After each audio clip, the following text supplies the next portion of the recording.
Hello there, I am Metagross Freak, and today we're doing one of my favorite things, a Transformers figure review.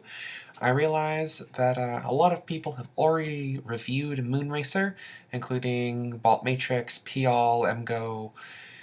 I think even Few Adams has reviewed her. But you know what? I want to do it. So here's Power of the Primed Moonracer. For those of you who are curious, I'm currently looking for an Alchemist Prime and an Alpha Trion. I will review them soon, I promise. Moonracer's pretty cool. She's a fembot,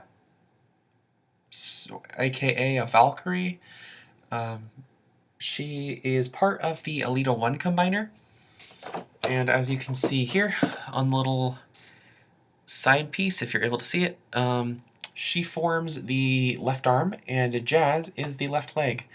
I believe it is Chromia and Nova Star, or Firestar, I'm not sure the names on exactly, that form the right leg and right arm respectively.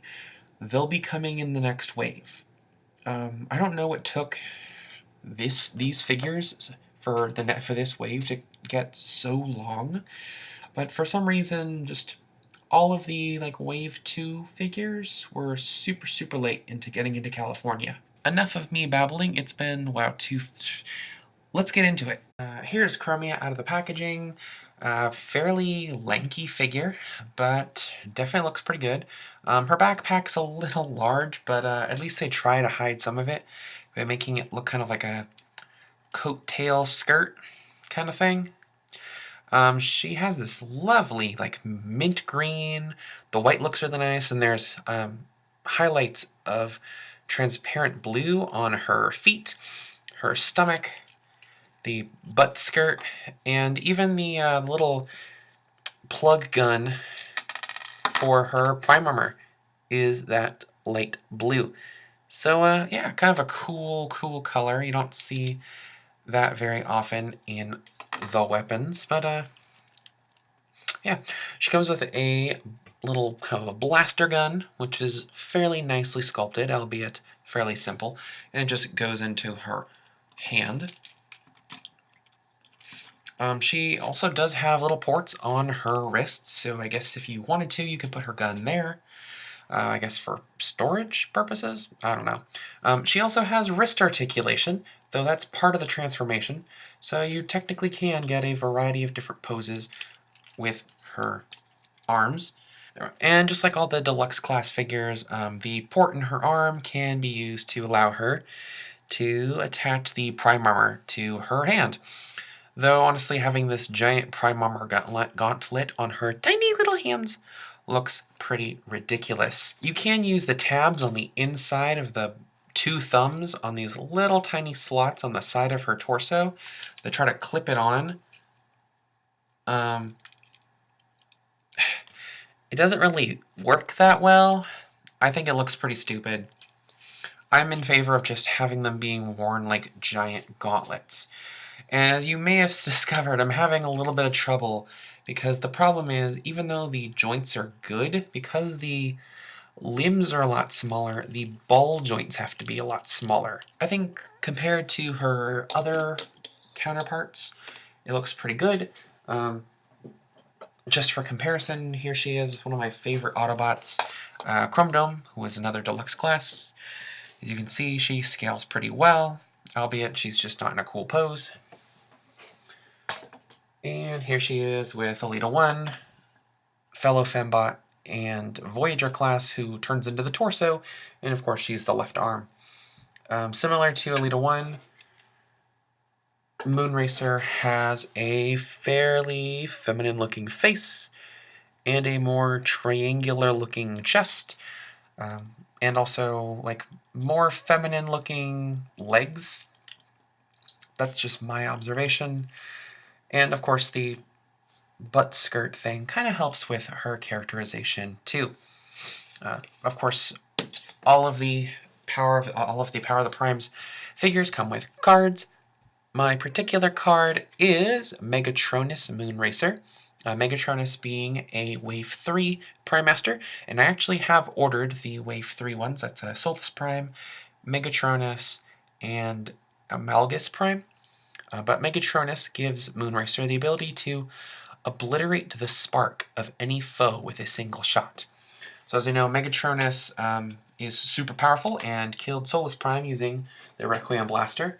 And the quick little bio references Moonracer as being a Autobot sharpshooter.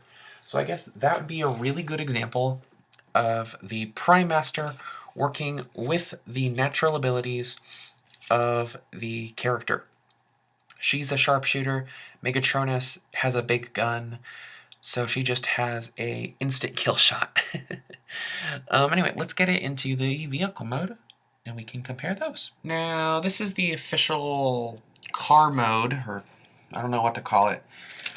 This is the official alternate mode for Moonracer. It's interesting. They've got the gun plugged in the back. You don't need the gun plugged in the back. And the Prime Armor attaches like this big jet booster, though again, it's not really necessary. You can pull that one off too. What's really interesting about this figure is it has asymmetrical Prime Master ports. There's one on the left side here and then one on the right side. So that's kind of interesting that they're just asymmetric like that. Personally, since the hands are showing on the back, I am more of the mindset of plugging in the gun back here, or even plugging it in on the port on the back here as either kind of like a mortar gun or potentially just like a really cool antenna. I think that looks a lot better than just having it kind of hanging off the side of the wheel there where it doesn't really look like a gun. That being said, what kind of vehicle is this? I'm not sure. It kind of looks like it's supposed to be like a Formula One kind of car. It also kind of vaguely resembles like a stretch limo. It's a very bizarre mode. The Autobot symbol in the front splits in half, which is kind of weird. And you can see there is a port in the front for connecting a Prime Master. That looks interesting as like a battering ram cannon kind of thing. Obviously, this is designed more for the, like, I think this is for the ARM mode. It's an interesting figure. I think the best one to compare it to is Blur. They have very similar color schemes, very similar vehicle modes. Sorry, very similar color schemes, very similar vehicle modes, very similar weapons. They're just these long, thin vehicles. And they're characters that are just kind of known for getting in, getting out, shooting. I don't know, I think they're good contemporaries. Of course, here she is, Moonracer, that is with Jazz, who is her, who's the other limb mate. You can see they go well. So honestly, I think Moonracer, while not the best figure, like if you're planning on, if you're a fan of either the character or if you want to get the Alita 1 combiner, get her. If you're not a big fan of either the character or you don't plan on getting the Alita 1 combiner, I would recommend skipping it. She's good, but not great. Anyway, thank you for watching, and until next time, I'm Metagross Freak, and I'll see you next time.